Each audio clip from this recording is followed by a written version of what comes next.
Leaders of the world's 7 wealthiest economies will gather in the German city of Bavaria this weekend for the G7 summit. It comes at a time when a war is raging in Eastern Europe, one that has altered geopolitics of the world. The focus of the summit will no doubt be on the Russian invasion of Ukraine, while other issues on the agenda are the global crude oil price hike, the food crisis, the climate emergency and vaccine equity. The members of the G7 are the US, the UK, Canada, Italy, Germany, France and Japan. Leaders of all 7 nations will gather in Germany on Sunday for the high-stakes meet. Also in attendance will be the leaders of India, Indonesia, South Africa, Senegal and Argentina. They've been invited by the host nation, Germany. Our principal diplomatic correspondent, Siddhant is joining us live on the broadcast from Munich. So, Siddhant, take us through what we can expect from this upcoming meeting.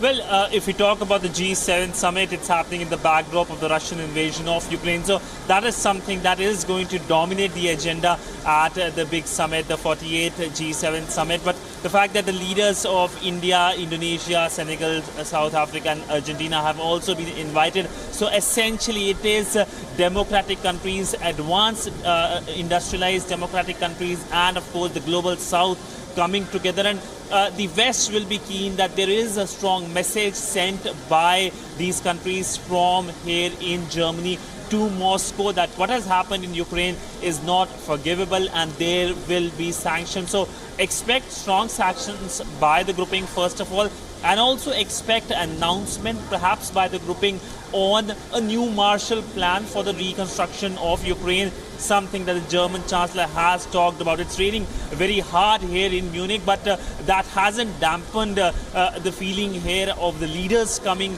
to the city and of course then going to Scholz Almo, where of course the leaders will be meeting. Remember this place is hosting the G7 summit for the second time. The last time it was in 2015, where we remember the images, especially that famous image of Angela Merkel and the then US President Obama. But this time, of course, things are changed and there is a lot of worry over what the Russian President Putin has done in Ukraine, something that has shocked Europe.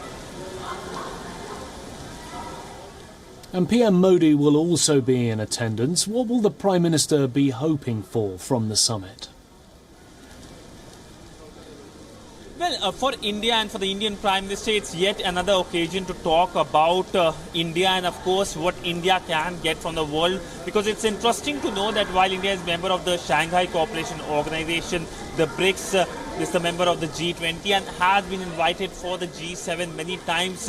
So India has been part of these groupings, which is very rare for any large country to do so. And if you look at India's association for the G7, it's not that it has formed overnight. It is a pretty old association. It's for the 3rd time that the Indian Prime Minister Narendra Modi will be at the G7 summit. He was first invited in 2019 by the then French presidency. But before that, the first time any Indian Prime Minister took part in the G7 was way back in 2003, when the French again had invited the Indian Prime Minister. Manmohan Singh was a regular at the G7 from 2005 to 2009. So it is always good for G7. Actually, it's good for G7 to have big countries and of course developing countries like India, because there is criticism when it comes to G7, it being a Western grouping and it being a very limited grouping in terms of its membership. So India provides that